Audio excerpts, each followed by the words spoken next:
Kabla sijaingia kwa kipindi nataka nibongeshe watu wangu hapa. First of all, are you into running? If you are not, ngoja tu kidogo tuingie kwa kipindi. Number 2, are you into running and are you a comrade at a university in Nairobi? If you're into running and you're a comrade at a university in Nairobi, baki. Wengine tulieni. Are you into running? Are you a comrade at a university in Nairobi? And that university, does it happen to be either KU, USIU, JKUAT, UON, Strath, ama Daystar? Kama university yako sijataja hapo, pole. Hawa wenye tumebaki sasa, I got something for you. Mnajua On, On is the company that makes this fire running shoes on cloud, hatari sana. So On wako na initiative fulani inajita On Open Lanes Varsity Edition. Very nice. Now, hapo kwa hizo shule zenu, mujikusanye groups of 6 and a university can have up to 15 groups. Kwa nyinyi watu 6 wenye mko sawa mbio, mnataka kuingia competition, mushindane, mtaenda mchujo. The best group out of the 6 universities anaingia South Africa, all expenses paid. Yeah. So ndawekea link hapa, ingieni hapo if you're interested, jikusanyisheni hivi into groups of 6, then apply. Okay?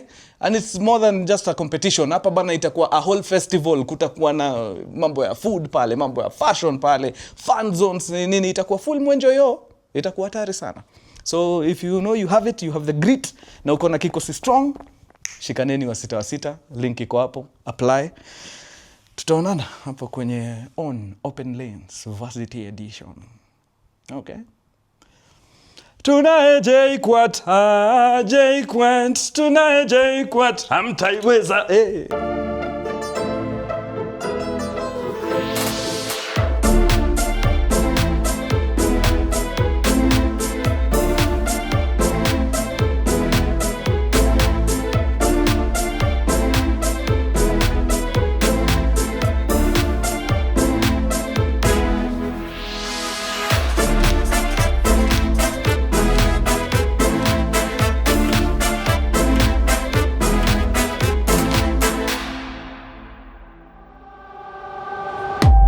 Mkurugenzi, my man, Mkurugenzi Diastories. Na kabla sijaingia kwa hekaya bana, you definitely know what we're about to do, man. Lazima tusukumea super shout out to our super customer of the day.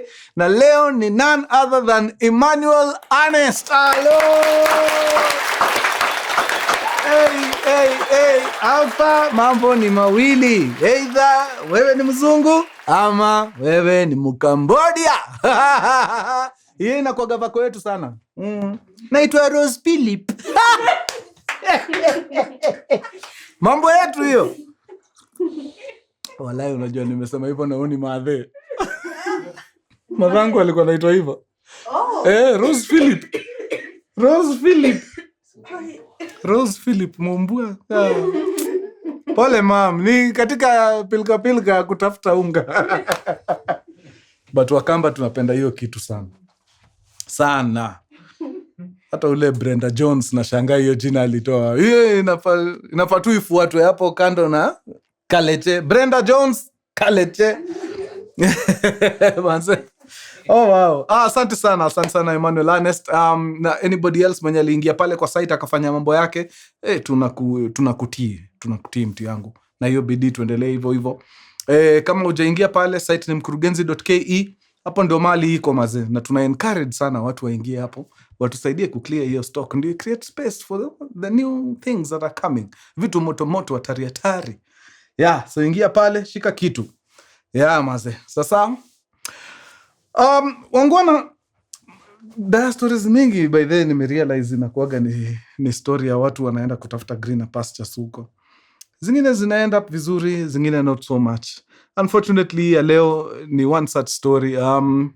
Kuna binti bana, yani kuna watu shetani anakuaga amewaekea multibet. Like how can things go wrong for you? Yani mara nyingi hivyo mpaka it's insane man. Huyu binti wetu alireiziwa na shosho for some reason. Sikuenda into the details za kwa nini ni shosho alikuwa na mraise, but niliassume tu maybe wazazi hawakuwa, maybe waliaga or something. So shosho ndio alikuwa na take care of mrembo wetu. Halafu wanaume si ni wale. Wanaume, yani nyinyi, yani hata kabla mrembo wetu hata hajaenda mbali sana kimaisha, mmeshamtandika mimba kubwa. Guys. Bana, si hata mkwe mna vet mtu manze. Yani wewe unaona huyu msichana ana struggle nini, wewe una huruma. Guys. Anyway. So mrembo ndio huyo amebakishwa hapo, akona mtoto sasa ndio huyo amekuja. Sasa unaona huyu shosho bado ndio anashughulikia, sababu hakuna mtu akona kazi hapa, shosho tu ndio breadwinner pale. Dem akajita kando akajiambia hapana, no. Hapana, siwezi achilia shosho yangu hii mzigo, itabidi nitafute namna. Liwe liwalo, lazima ni pull some weight kwa hii familia. Otherwise huyu shosho bana, sasa anafaa kuwa nakula maisha soft. Mimi niko hapa nakuja kumletea mzigo kumuongezea, hapana. No. So mrembo wetu akangangana kwa udi na uvumba. Akaenda akatafuta ile mashini ya wifi.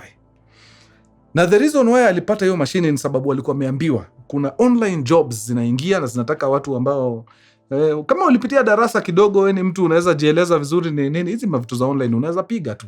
So akasema hizo ndio anataka, na akaingia research mode hatari. Ako na internet yake hapo safi, ni kuapply.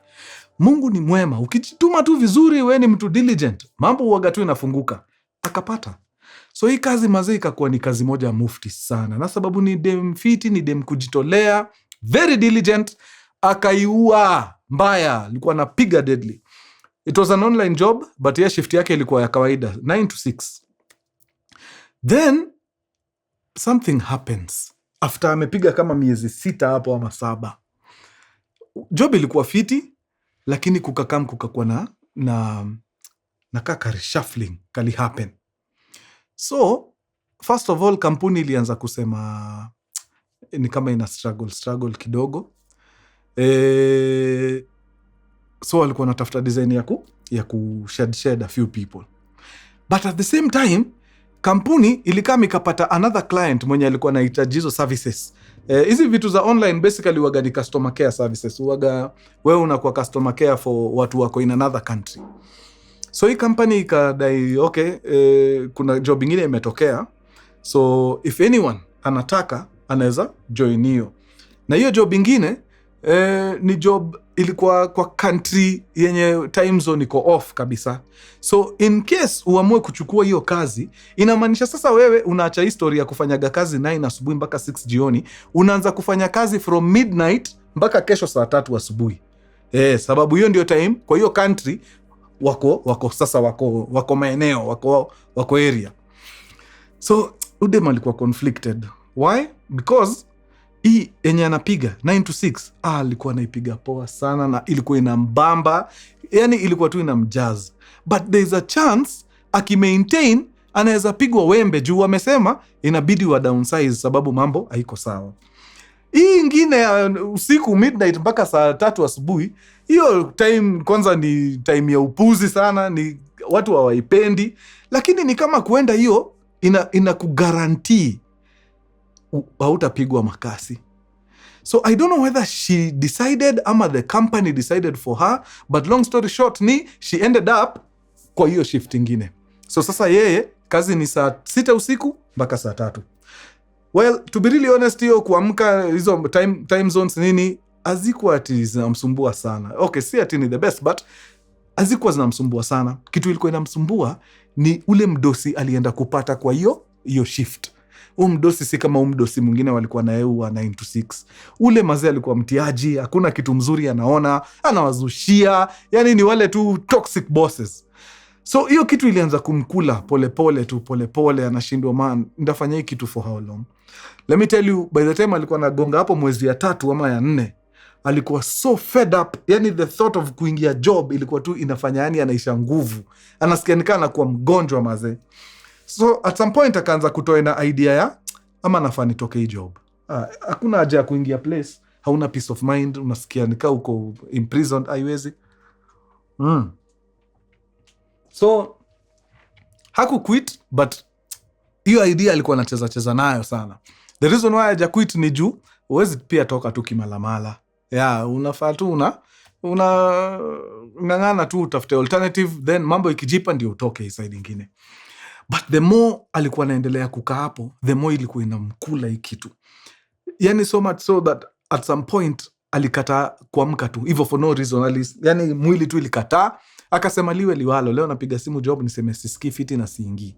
Na hivyo ndio alifanya, na akakosa na hata yani alisikia tu ako sawa vile ako home nini. Now something happens around that time. Na hii naongea last year August, akapata information kuna wasee wanataka kusukuma watu kazi wapi? Dubai. Is it ama ni Qatar? Dubai. Na from the look of things ikitu ilikuwa ni kama ni sure bet. So hii information ikamfikia ni aje tunanidi wasa kuna skill kama yako nini. Kula opportunity imejipa pale Dubai na inakuhusu. Kama uko fiti unaweza apply, twende. Aka apply haraka faster. So aliyeko kwa a certain group. Hii group ni ya wale wase wote wali apply hiyo time. So vile ali apply hata hakungoja, alienda huko akaresign immediately. Juu alikuwa ameambiwa hii kitu iko ndani, ka standby tutakufanish na details za vile utasafiri. So hakungoja, alienda akaresign immediately. Hiyo ndio kitu alikuwa anataka kufanya. Wangwana, mazee ile kitu haikukuja. The rest of August ikaisha, hakuna mtu anamuongelesha. September yote comes and goes, hakuna mtu anamuongelesha. Saa hiyo asha resign kule. Not only had she resigned, alikuwa mpaka ashaenda kwa relatives. Akawaambia ni aje, kuna shughuli ya Dubai imekam na nitahitaji usaidizi hapa na pale, but nikifika huko nitafanya nini? Nita refund. Familia wakaingia kwa mfuko, wakachanga hapo, wakampiga maganji, akaenda akafanya shopping ya manguo mpya za kwenda nayo Dubai. Kuna masnacks zenye ziko hapa Kenya huwezi pata huko Dubai. Akanunua mpaka hizo snacks akaweka kwa mkoba akingoja kwenda. Dubai hakuna ringos. Yana ringos. Hakuna ringos. So akabai fiti akaseti hapo. Na akatulia akingoja nini? Wito. Wangwana, niambieni kwa nini 2 months down the line hakuna mtu anamuongelesha? Na sasa ile inamuumiza zaidi. Si mnakumbuka wakiapply kitu walikuwa kwa group. Kwa hii group anaona nani wameenda. Guy wamechukuliwa, hata wameenda leo asubuhi. Jesus. After siku 3-4 nani wameenda jo. Yeye nothing. Sasa mazee ni mbaya juu after 2 months Jona we tulisha kuchangia, then tunakutana na wewe kwa village, tunaanza kuona wewe ulituingiza wewe ni mwizi, hii ni ganji yetu. Wewe umetuconvi. Wezi wangekuwa na akili kama yako ungekuwa mbali. So after 3 months, this is somewhere, so August yote, September yote, October ikienda kuisha, alienda tena akaambia wase mazee, bana nimekuwa nikichekia wase tuliapply nao wanaenda jo, mi mazee mumeniwacha, nilikopa mpaka huko home, wase wanaanza kuona mimi nitapeli, mazee mbona mnanifanya hivyo? Mungu ni mwema, alisikika for some reason. Akaambiwa fanya aje, wewe tulia, takupanga. Akarudi home, hata sidhani alikaa wiki, akapata ujumbe, oya uko standby? Niko standby. Toka lini? Kesho. Siko na kila kitu yako makaratasi. Toka kuja airport, ticket by the time unaamka tutakuwa tumekutumia. Sawa. So akapanga kila kitu yake fiti, akaaga tena familia one last time. Asubuhi by the time anaamka, tikiti ilikuwa imetumwa wapi? Kwa simu. Mara hiyo chukua mama yake wampeleke mpaka wapi? Nairobi, straight kwa airport. Hii siku for some reason I think ni juu ilikuwa ni weekday, airport iko na wasee hivi wengi, but wao walikuwa wamecheza fiti, walienda way before time. Unafaa uko airport kitu kama 3 hours before. I think walikuwa huko like 4.5 hours before. Hakuna kubahatisha, ingia bana wewe. So akafika airport, akapata kuna wasee, kuna watu wa serikali sijui wanasafiri wakienda wapi. There was just a lot of activity. It was a beehive of activity. Then kuingia pale, kabla uingie ndani kabisa, wacheni niongeleshe watu wenye hawajasafiri nje ya nchi. Michereti, sikiza. Ukiwa pale kwa ukiwa pale, ukienda kuingia first stop, wanakuulizaga unaenda wapi na huko mali unaenda kama inahitaji visa na nini wanataka kuziona. Bas. Now we are at part. Kwa atpa na Mureithi sasa. So hapo kwa hiyo place wakawamuuliza unaenda wapi? Akasema anaenda Dubai. Unaenda kufanya nini? Naenda kazi. Okay. So hapo nitahitaji kuona passport yako na nitahitaji kuona hiyo work permit yako ndio uingie. Akawambia nao, kitu tu niko nayo ni tikiti. But kazi iko for sure.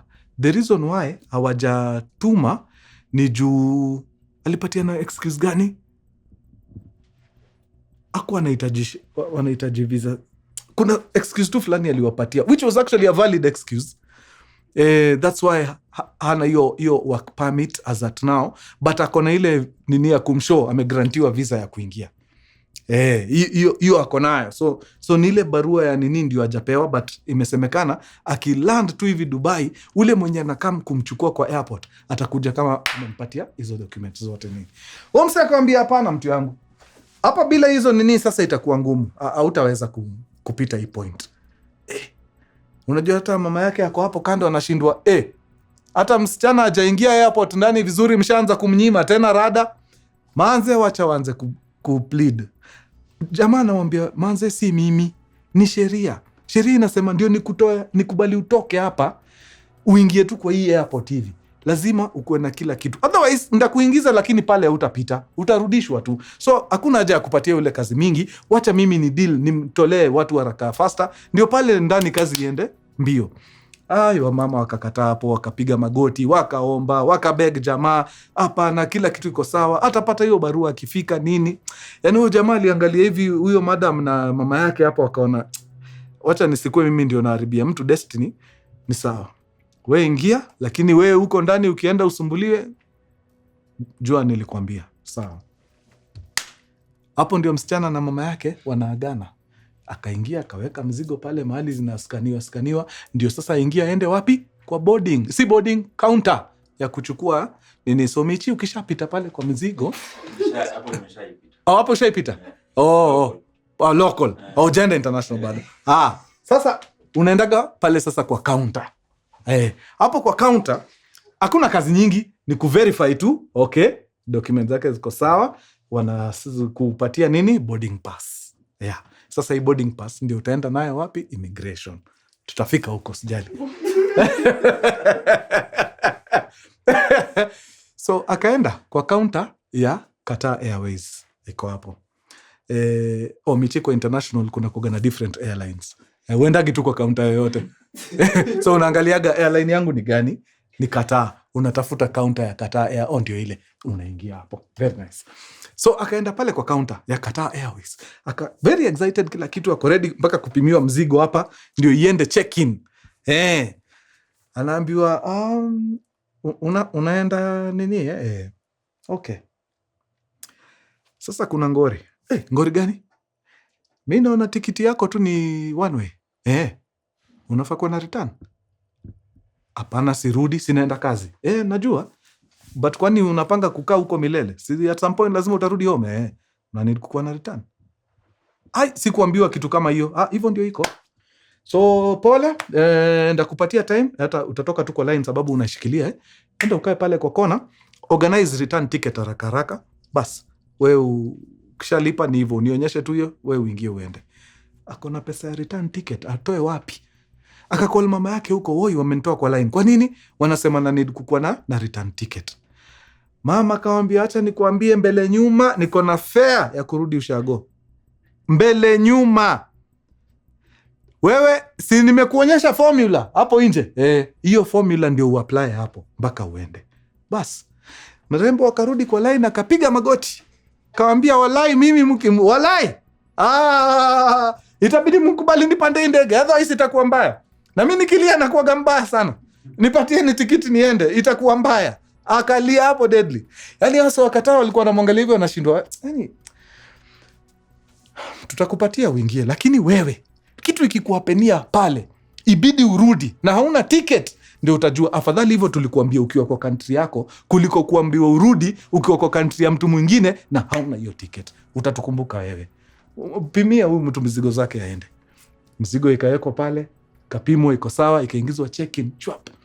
So Michiba pale kwa check-in hiyo unajua hata local iko naye. Naingiaga huko inapotea, utakutana naye ukifika. Bas ikaenda haya, msichana wetu mazee ameenda amemalizana na check-in. Ukishatoka check-in unaendaga pale kando, hapo kando kuna meza ya immigration. Hapo sasa ndio wana certify ya kwamba wewe Mureithi umetoka nje ya country. Wanakurudishia passport yako, wanakufungulia milango, unaingia. Ukishaingia pale ndio unaenda kwa ile escalator ambaye kila mtu anaendaga hapo, inakoga imeandikwa kwa heri Nairobi. Unajua gako kanini imeandikwa na kitenge. Hiyo picha mtu yote amesafiri nje kwa hiyo escalator. Bas kadem kakaingia pale. Sasa hapo ndio unaenda huko juu kwa gates zenye na kila airline inakoga na gate yake, so utaandikiwa hapo kwa boarding pass wewe uko gate number, so kwa hiyo gate ndio hiyo ndege yako itakuwa. So straight akaenda mpaka kwa gate huko na akaingia. Imagine hakuna ngori, kila kitu freshi. Akaenda maze, time ya boarding ikafika, akaingia. Kuingia pale straight paka Dubai. Na hii story by then naweza kuwa na confuse. Sijui mbona kwa mind yangu naona ni kama ilikuwa Qatar, lakini okay, kama ni Qatar ama Dubai, we jua tu ni huko Gulf. So akaenda, mrembo wetu akafika. Kufika huko akaenda kachukuliwa vizuri sana, wakapelekwa kitu inaitwa orientation pale, kuambiwa vile wata survive sasa kutoka hapo. So ilikuwa the first 2 weeks the organization inawaeka kwa hoteli, na hizo wiki 2 si ati ni mkae hapo mkinyonya madafu. Hizo wiki 2 mko hapo mkitafuta hao. After 2 weeks organization inaacha kulipa hiyo hoteli, ukuu umepata nyumba, uende uingie hiyo nyumba. I think wanakufacilitate, kuna pesa wanakupea, then hiyo pesa ukishalipa nyumba watakuwa wanakukata pole mpaka ile time utalipa. So wakamfacilitate na nini. So hii 2 weeks anatafuta keja. Hakuna kitu ngumu kama kutafuta keja kwa hizi countries za Waarabu kawa ni Mwafrika. Wanakuonaga hivi, wanaona hii ni shida tupu hii. Hakuna mtu anataka kukupea. Alitafuta keja karibu wiki 2 ziishe. Barely 3 days to the deadline anakutana na Wafilipino. Wafilipino pia wanatafuta nini? Keja. Akawaambia wadau, mimi nimetafuta mazee mechacha. Maybe tukikolabo na nyinyi tuta increase chances. Na ni ukweli, it happened. Vile alikolabo na Filipino walipata hao. So walikuwa wase 4, 3 Filipinos na yeye. So wakaenda wakachukua 3 bedroom. Kwa hii 3 bedroom 2 Filipinos wakachukua master and suite juu ni bigi, kona toilet na bafu ndani nini, ni bigi. So wawili wakachukua, then yeye akachukua 1 bedroom na Mfilipino mwingine akachukua another bedroom. But sasa juu wa Filipino naye wako na nguvu hapo juu ni wengi. Yeye ndio alichukua ile room ndogo yenye watu wengi hawatakagi. Number 2, hiyo room hainaga AC. But juu ni Mkenya tu amezoea tu kuishi kwa hardship areas, yeye vitu kaa joto wasimsumbui.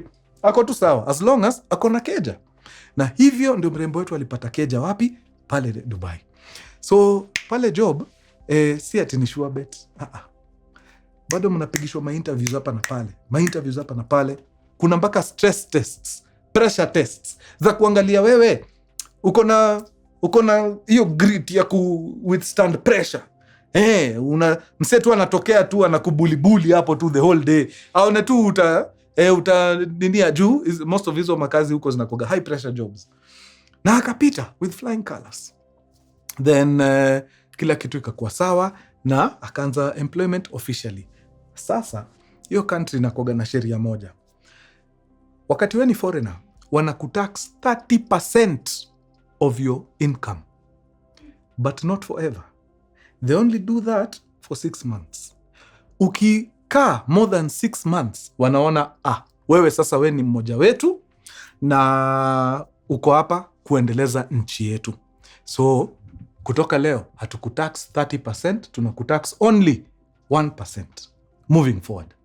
Number 2, hizo miezi 6 tumekuwa tukikutax 30%, tunakurudishia hiyo percentage ya juu.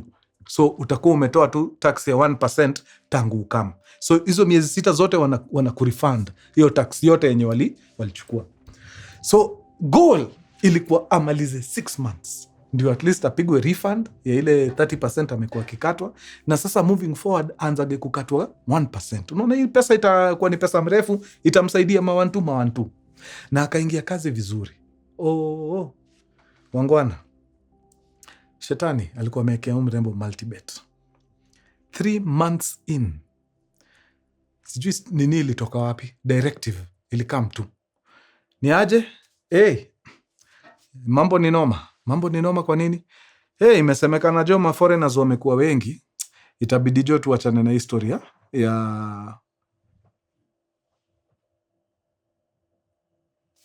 guys. Alikuwa kazi Malaysia. Ilikuwa Malaysia. Umekumbuka? Yes! Alikuwa kazi Malaysia. Haikuwa Dubai ama nini. Alikuwa kazi Malaysia. Now it has come to me. So hizo vitu zote nimesema za Dubai. Kuna shughuli ya Dubai imekam. Scratch that. Ni Malaysia. Kitu imefanya nikakumbuka ni hiyo story ya 1%.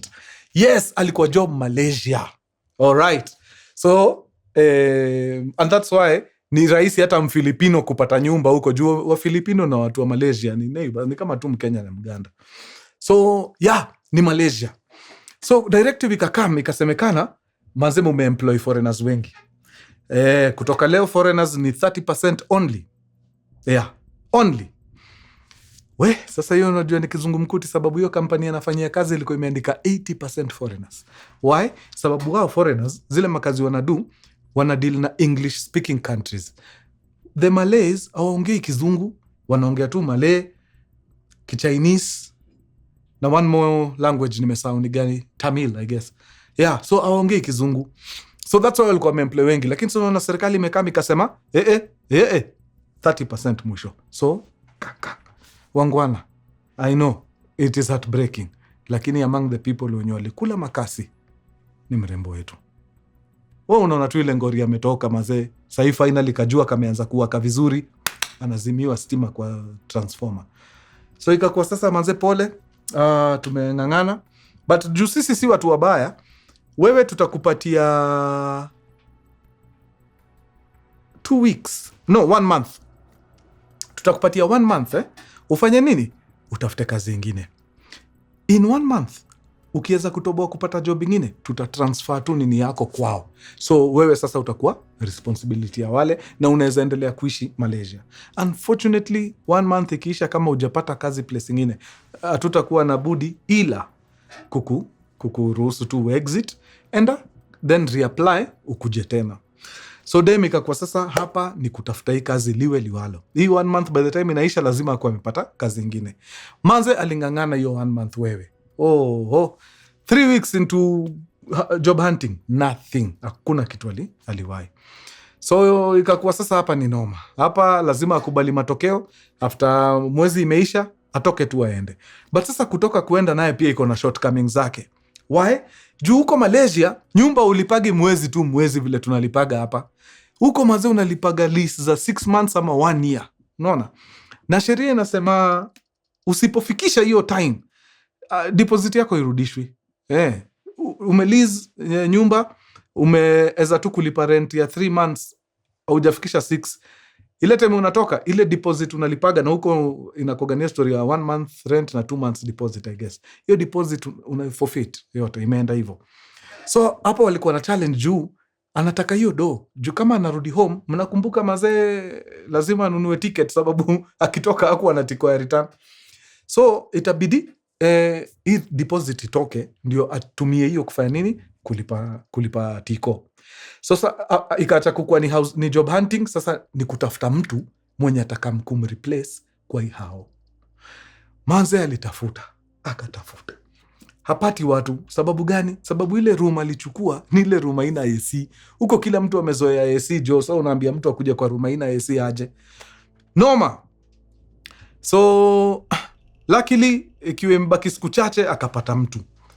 Akapata mse akamwambia ina mambo.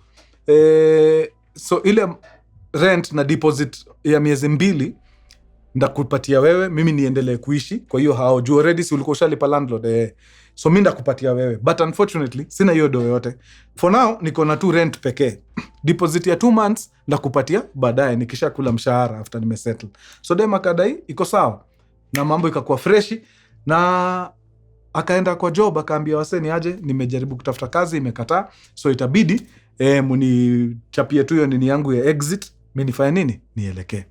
Na wale ofisi wakakubali mambo, wakawambia sawa, iko fiti, so we tutashughulikia mambo yako ya exit, ikifika tu time yako ya kutoka, we toka, tutakuwa tushafanya mambo pande yetu. So wangwana, ikafika wakati sasa mrembo wetu lazima atoke, sababu muda ulikuwa umewadia, na akakusanya virago sawa sawa. Lakini kabla hajatoka, anapata ujumbe wa dharura. Ujumbe unasemaje? Ya kwamba for the first time in history kumekuwa na shida pale Qatar. Shida gani? Wale wa Qatari wamejipata wakibomiwa pale sababu Amerika wako na shida na Iran. Na sasa Iran wamediscover Qatar ni allies wa states. So ili kuwafundisha adabu, Iran wameamua kupiga Qatar mabomu huko kwao. Na hiyo ni mbaya. Sababu gani? Flight yake ni Qatar Airways. Na Qatar lazima iende kwanza kwa hub ambayo ni Qatar, ndio sasa ipige connecting flight mpaka wapi? Nairobi, Kenya. You see? Hapo kuna problem. So Qatar Airways wakatuma ujumbe with a lot of regret ya kwamba hawana budi ila kucancel ile flight. So flight imekansoliwa. Mrembo ni teke ngori, enda kwa ofisi, ambia wale watu ni aje, kuna ngori. Ngori ni nini? Manze, nilikuwa naenda kutoka, nimepata ujumbe, manze Qatar wameingia kwa ngori. Na sasa mimi ndege yangu juu ni Qatar Airways, ikitoka hapa Malaysia inaenda Qatar kwanza ndio niende Nairobi. So juu ya hiyo imebidi wamecancel flight. So hivi vile mnaniona sina ndege, na nilikuwa tu na hope kama bado hamja cancel ile nini yangu ya kukaa hapa. Wakawambia, oi, tulisha kuexit kitambo. Yani, tushaambia serikali wewe tushamalizana na uko njiani ukielekea. But haina mambo, tutaongea na serikali tukuextendie until wale warudi fiti. So I think walienda wakaongea, hiyo company ni wafiti, walienda wakaongea na gava wakalipa. It's a lot of money by the way. Wakalipa ndio udem apigwe extension I think ya wiki 2. Yeah. So luckily Qatar wali refund ile pesa ule dem alikuwa amespend wapi? Kwa ticket. Lakini sasa unaona ameongezewa another 2 weeks hapa. Sasa hii 2 weeks lazima uishi, lazima usurvive nini even though alikuwa na hauziwa mahali, huwezi kaa tu nde. So ikabidi atafute pesa huko hapa na pale, akaongea na watu nini, wakamsukumia 60k pesa yetu. Sasa ikakuwa ya kushikilia pale. So akatulia, then hizo wiki 2 zikakuja kuisha, akabook ticket tena. Yeah. Akabook ticket tena. Manze, on the day of travel, hata was it a few days before, anatumiwa message tena. Anaambiwa sababu ya instability kwa hiyo the Middle Eastern airspace, ndege haitaweza. Yeah, so hiyo ndege ya pili cancelled. Noma. Hii ni ngori .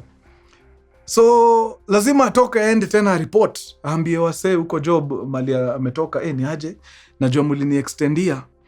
Manze nimebook tiko, kila kitu ilikuwa fiti, lakini manze nikienda tu kutravel tena, ona wamenitumia barua, airspace imechafuka huko. Sasa siwezi toka. Wamecancel tena. So ikabidiwa company tena kwa mara nyingine warudi tena kwa mfuko, wamwambie okay, ina mambo, wacha tutarudi tulipe tena tukuextendie. Unfortunately, this will be the last time sisi kama kampuni tunakuextendia. So tunakuomba na tunakusihi tafadhali, ile airline utaenda kubook next, hakikisha haita cancel. Sababu iki cancel, you're in problems. Yeah. Wale wakaenda wakalipa na wakamuextendia a few more days. So mrembo akaingia research sasa. Hapa ni kucheza namna gani ndio asijipate kwa hiyo ngori tena. Akapata route. Hii route naye ni noma. Hii route inatoka Malaysia inaenda hiyo neighboring country hapo Singapore. From Singapore inavuta tekengori mpaka wapi? India. From India inaenda maskan fulani hapo inaitwa Muscat. Then from Muscat Nairobi. Hiyo naye ni sure bet. Sababu Muscat mahali wako hawako kwa hizo ngori za Middle East. So hakuna vile hii ndege inaweza cancel. Iko tu sawa, wako fiti. So akapiga hesabu yake ya bei hapo, akapata ni expeditedly. Alikuwa hii flight amebook imekansoliwa ya pili, I think alikuwa amelipa ka 96k. Hii ingine ilikuwa imepanda. Ilikuwa ka sona kitu.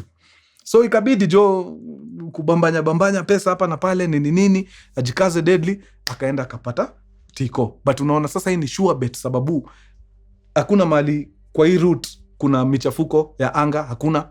So akaenda akaambia wase pale job ni aje, nimepata ndege fiti na hii ndege inapitia Muscat na Muscat hakuna ngori, so niko sawa.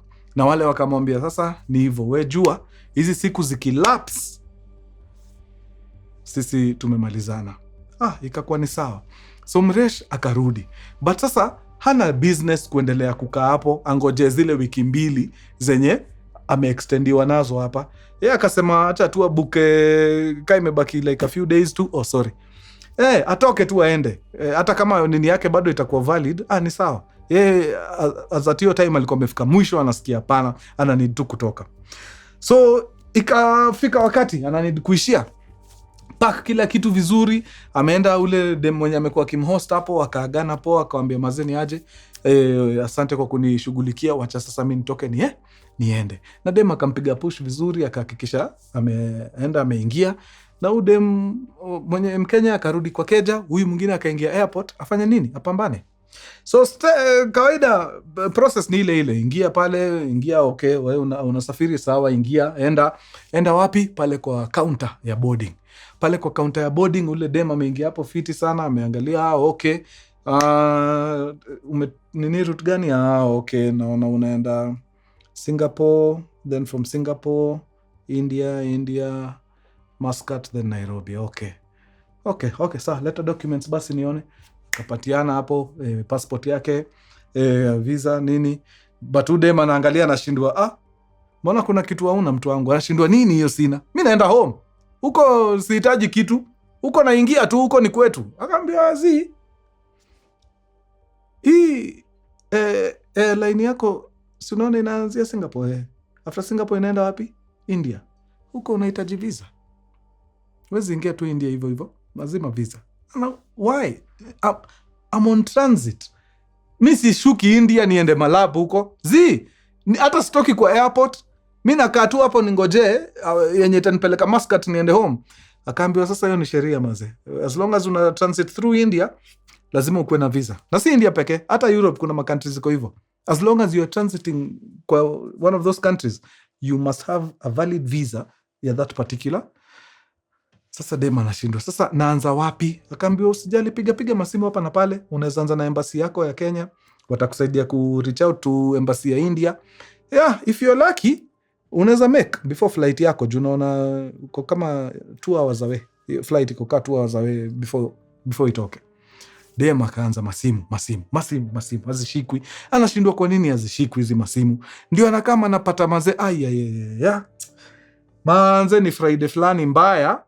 Imeangukia kiholiday hapo. Sijui ni ile Idul Adha ama ni nini ilianguka hapo katikati. So, wase wamefunga, it's a holiday. Na ni Friday. So, wase warudi kazi tena mpaka next week on Monday.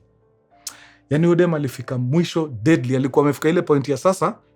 Ni hivyo. Mimi, I am done. Hii kitu imenifrustrate ya kutosha. Kila kitu, yani nakumbushwa tu kila kona vile mimi si wa huku. Alikuwa vizi. So, alienda kwa simu.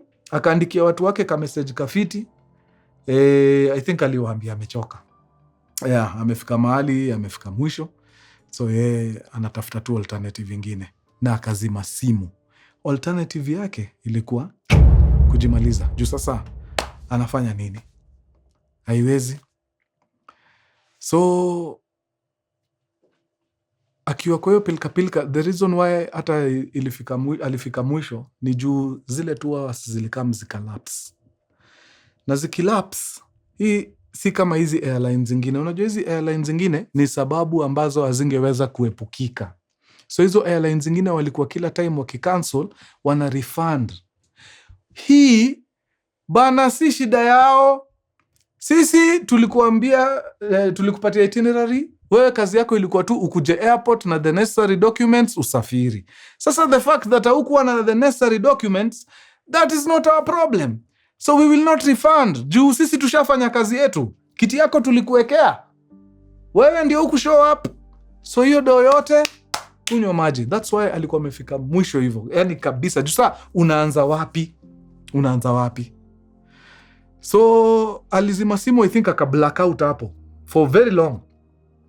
Then akaamka after some time, I think hasira ilikuwa imepungua kidogo, akawasha simu, akapata ametafutwa deadly. So kwa ile ujumbe alikuwa ameambia watu, ngori imempata na amefika mwisho, na hiyo ngori ndio ajitoe, ana need how much. Juu alienda kaangalia flight next, akapata ile flight yenye inaweza mtoa hapo ina cost 250,000 shillings. Ndio inaweza mtoa hapo imfikishe mtaa. Hiyo ni doa kuna. Huko kwa home kwa hawezi ipata. So alikuwa amefika mwisho. So hiyo ndio text ya mwisho alituma akisema yeye anataka kufanya hii kama mambo juu sasa amefika mwisho. So vile aliamka, alipata wale wasee home walipata hiyo ujumbe. Wakatry kumreach, wakashindwa kumfikia. Wakakumbuka at some point ashaipost kitu kwa Facebook na akatag huyo rafiki yake Mkenya mwenye walikuwa anaishi na yeye. Wakaenda kwa hiyo post, nini huyo Mkenya wakareach out, wakamwambia ni aje, beste yako mazee pale airport ako stranded. Anashindwa why? Nilimtext nikamuuliza ni aje by now, najua unaenda kuboard, ushaboard? Akasema kila kitu iko sawa, naenda kuboard. Mimi sikujua ako stranded, wakamwambia yeye ako vizi mpaka sasa ako kwa hiyo airport, amelala tu huko. Ikabidi hiyo best yake atoke, teke ngori. Azana kuja, familia huku washa mobilize, wameongea na sijui nani, anko ya nani, jirani wapi nini. Do imechangwa hapo. I think walichanga kitu kama so 2 if I'm not wrong. Ilikuwa ni do sufficient, ni do ilikuwa mbakisha kidogo tu ijae. So ule best yake akakama akafika mpaka kwa airport. Ndio finally wakaweza kucommunicate, ikasemekana ni aje, usijali wewe kutoka hapa, wacha sisi tutashughulika. Familia wamefanya mambo yao, kuna ganji watakutumia, wacha ni kuhouse tena for a few days until indege next ipatikane utoke. Sangori ni huko, walikuwa washam exit. Unajua ukisha exitiwa pale sasa inakuwa ni blanda, but hawajam exit sababu yeye hakufika wapi kwa immigration. Na wale wase walimpatia hii extension, walimpatia extension ya wiki 2, na yeye by the time anatoka hizi wiki 2 hazikuwa zimeisha, so kulikuwa na a few days zimebaki. So wakadiscover bado wako na some few days anaweza kaa Malaysia before atoke. So dem akamtoa airport, wakaenda mtaa, ile do ikafika, wakalipatiko tena, wakahakikisha wamepata flight yenye haita kuwa na hizo visa restrictions na nini, na wakapata, na wakaenda wakailipa, na ikafika siku ya kutoka mazede, akapigwa push vizuri kwa airport, akaenda akaingia. Ule mrembo mwingine akamaintain mpaka hakikishe dem amepanda hiyo ndege. Luckily mazee, stars zika-align, dem wetu wakapanda ndege, na hivyo ndio alitoka Malaysia. After some 16 long hours, finally akaland JKIA. Manze, after trials and tribulations, kibao. So sasa mrembo wetu yuko area, anajaribu kung'ang'ana tu hapa, lakini ile kivumbi aliona hiyo country nyingine mazee, hata sasa sijui kama ako na saiki ya kujaribu kutafuta wera huko tena.